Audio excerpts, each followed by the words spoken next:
Greetings and welcome to the Fan Perspective. I'm your host Nathan Allen. This is NBA Weekly, the show where once a week I talk about stuff that happened last week in the association and talk about some of the things I'm looking forward to in the coming week.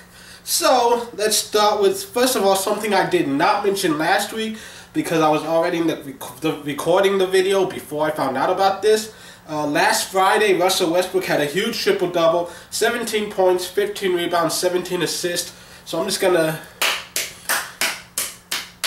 I gotta give the nigga his props, okay? I hate the motherfucker with a burning passion, but I respect the skills.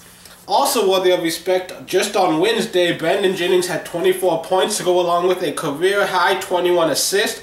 On Wednesday, the last guy to get over 20 points and assists in a game was Steve Nash back in 2009 when he was still playing with Phoenix. You know, back in the days when he was still good and actually could finish the season because he wasn't old as fuck. So anyways, also one of the biggest, hugest news stories of the entire season. Fuck everything else you've heard. Just this is the most important thing you need to know. The Knicks actually won a game. I know, it's shocking, right? It doesn't matter that it was against the Pelicans and they didn't even have Anthony Davis. The fact is that they won. And then, oh my god, you won't believe this shit. They won another game. That's right, the New York Knicks actually won consecutive games. Wow. I would not have seen that coming. It was just against the 76ers, but still, consecutive wins for the Knicks, that's amazing. And then, well, this is really going to blow your mind because on top of all of that, they got another win. That's like 3 straight. Sure, it was just against the Magic, so, so all of these wins were against sub-500 teams. But that's not the point. A win is a win, and the Knicks are actually winning. I am appalled. So now the longest losing streaks in the league belong to the Pacers and the Lakers, who have both lost 7 straight. Cleveland, however, a team that other people have been saying is really bad, they've looked really great lately. They're riding a 4-game winning streak for the first time. Actually, no, it's 5 games tonight now that they won again. So they've got a 5-game winning streak. And they look like the team that everybody unrealistically expected them to be on opening day. So you can all stop panicking now. And for those of you who were not panicking because you knew that it would just take some time for them to get it together and then they'd be okay, good for you. And for those of you who are like, yes, they're going to win the championship now, they still got a ways to go. It's a long season. They're still going to be a grind. And Chicago's starting to play well now too. So, yeah, calm the fuck down. Anyways, the Hawks, the Atlanta Hawks, have now won a franchise record 15 consecutive games, and all of this excitement around them has earned Coach Mike Budenholzer to be the coach of the Eastern Conference squad for the All-Star Game. So congratulations to Coach Bird. And speaking of the All-Star Game, have you heard the news this year? In yet another attempt to make the Rising Stars Challenge more interesting, they are pitting Team USA versus the world, which means that there will be one team comprised of rookies and second-year players just from the US, and one team comprised of rookies and second-year players from other countries. So just keep that in mind, just anywhere else that's not America. So, yeah. And I'm just saying, won't it be funny if the U.S. loses this? I would be laughing when that happens. Not saying that it's going to happen, I'm just saying that when it happens, I'll laugh. Because people take that shit way too seriously.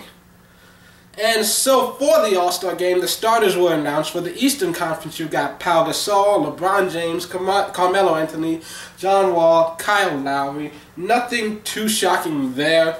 And then for the Western Conference, you've got Anthony Davis, Marc Gasol, Blake Griffin, Kobe Bryant, Stephen Curry. So with Pau and Marc both starters, that's the first time ever that you've had siblings starting in the All-Star Game. So that's big news. And also, yeah, Kobe doesn't deserve to be there in the first place. So I don't really feel bad about the next news I've got to tell you, which is that Kobe, Wednesday night, he suffered an injury. And that doctors diagnosed it as a torn rotator cuff. Currently, from what I hear, he's still getting exams and exploring his options. But as far as I can tell, torn rotator cuff, big injury, and a lot of early reports are saying it's going to require surgery, and there's really no chance of him playing again this year. That's what the early reports that I've read are saying. But there are also other reports saying that they're still exploring options, looking into the possibility of him being able to somehow avoid surgery and continue playing. But whatever, I think him sitting out is the best thing that can happen to the Lakers. Just keep tanking, get a lottery pick, get his replacement, because motherfucker's old. He's thinking about retirement. And the first step to retiring is thinking about it. So he might only have a year or two left after this, if this isn't his last one. But, so yeah. And also, other big injury news, LaMarcus Aldridge tore a ligament in his thumb, and he's going to have surgery on that. That's expected to keep him out at least a month, maybe 2. And so the official time frame, they're saying 6 to 8 weeks. And this will hurt the Blazers because he is easily the best player on their roster. He's one of their best scorers, their best rebounder, great defender.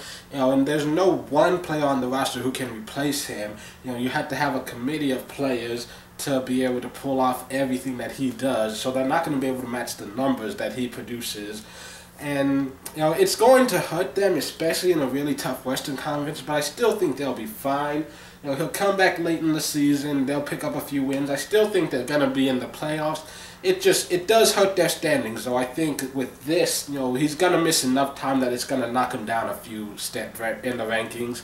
So I figure now they're probably going to finish like 6th or 7th place in the playoff race now. And so, with all of that in mind, a few games to look forward to this coming week.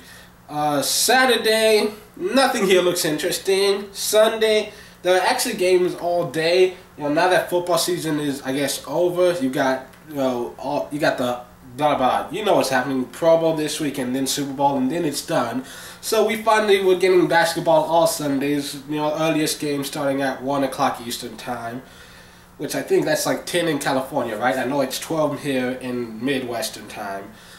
So yeah, basically basketball all day Sundays. So you still got shit to keep yourself occupied. But the ones that look interesting to me, you've got the Thunder at the Cavs. 2 teams both struggling out of the gate, but seem to have gotten into a decent rhythm recently. Not to mention the head-to-head matchup of the 2 most recent league MVPs with Durant and LeBron going at it.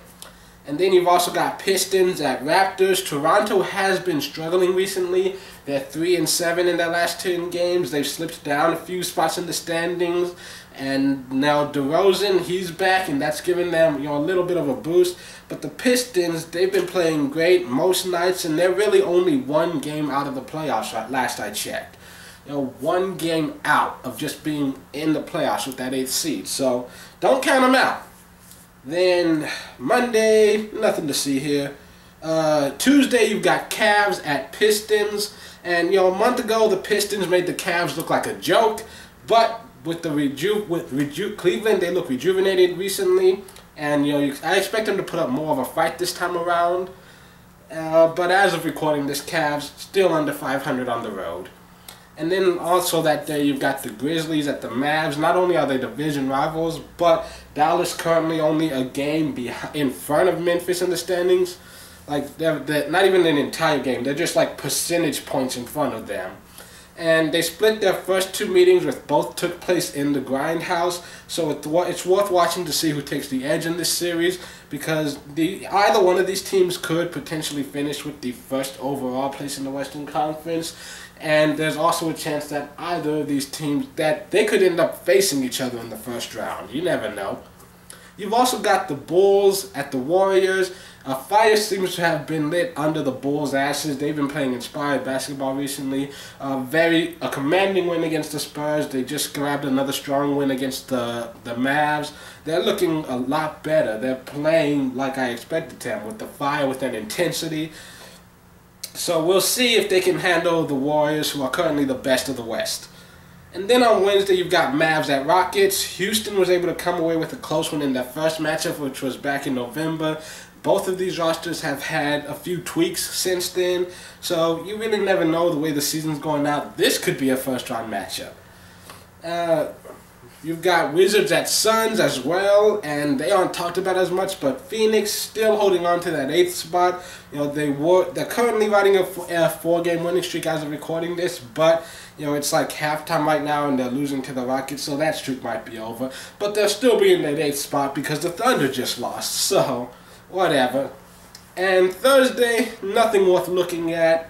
Friday, fuck it. No one watches this far into the video anyway, so I don't even need to do the outro, do I? But I'll do it anyways, just for my own sense of comfort. Thank you for watching. This has been NBA Weekly. Tune in next week for another on-road edition, but until then, this has been The Fan Perspective. I'm your host, Nathan Lyle. Have a good weekend. Goodbye.